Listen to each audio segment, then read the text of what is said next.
David gérait les troupeaux où la nourriture quitte des troupeaux. Mais David était rejeté. David était oublié.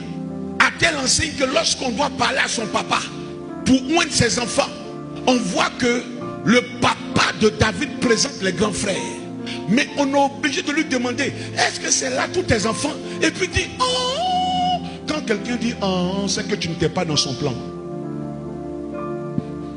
Toi seul, tu as combien d'enfants?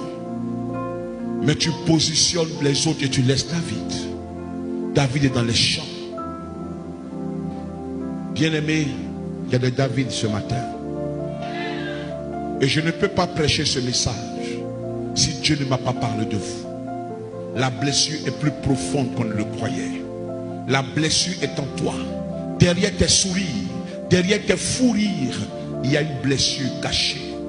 Et à chaque fois qu'il y a quelque chose, les gens ne comprennent pas pourquoi tu réagis vis-à-vis de ta famille avec cette force. Parce qu'en vérité, il y a bien une blessure interne. Je suis venu dire à quelqu'un, cette blessure est une arme de Satan.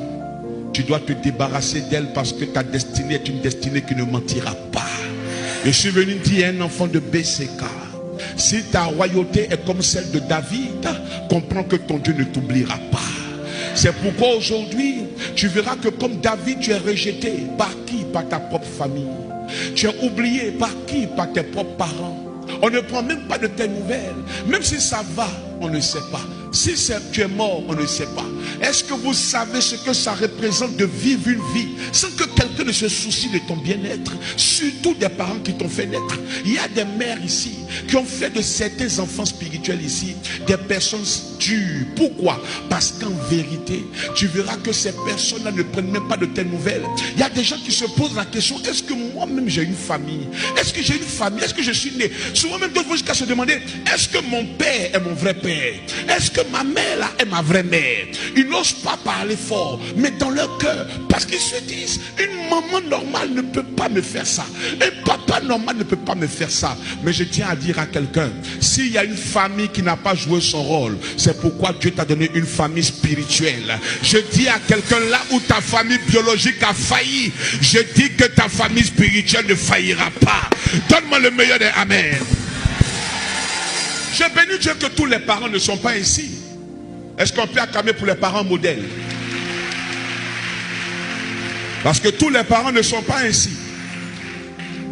Mais les parents dont je parle, ils créent des blessures internes dans le cœur de leurs enfants. David était oublié, rejeté.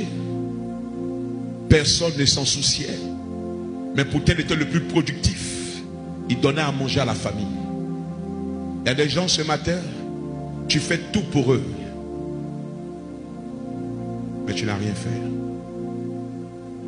Vous avez le même père, la même mère, mais vous n'avez pas le même amour. Ils ont leur choix. Et tu as grandi avec ça dans ton cœur. Ce matin, Dieu te dit, ce bagage est trop lourd pour là où tu vas. Ce bagage est trop lourd pour la destinée où il t'envoie. Ce bagage est trop lourd. Quand vous voyez quelqu'un souvent qui réagit comme il réagit, c'est parce qu'il y a une blessure forte en interne. Je suis venu dire à quelqu'un ce matin, que la gloire de Dieu soigne cette plaie interne. Que la gloire de Dieu te donne de réussir. Que la gloire de Dieu ne te laisse pas orphelin. Si tu es orphelin de père et de mère, tu n'es pas orphelin spirituel. La Bible déclare qu'un jour tout va changer. Pourquoi? Parce que là où le père de David n'a pas su faire, Dieu lui a donné un Samuel, un père spirituel. Le nom Samuel signifie exaucé par Dieu ou celui que Dieu exauce. Quand Dieu voit ta situation et qu'il comprend ton problème, il t'envoie auprès d'un Samuel. Et Samuel a pris sa corne, il a prophétisé sur la vie de David. Le berger est devenu roi. Celui qui était isolé a été célébré. Celui qui était oublié, on a chanté pour lui. Je tiens à dire à quelqu'un, je me tiens dans la peau de Samuel et je prophétise comme il a prophétisé sur la vie de David. On te regardera, on ne te reconnaîtra pas. Donne seulement 6 mois à l'Esprit de Dieu. Les contrats que tu n'as jamais décrochés, je les appelle maintenant dans ta vie.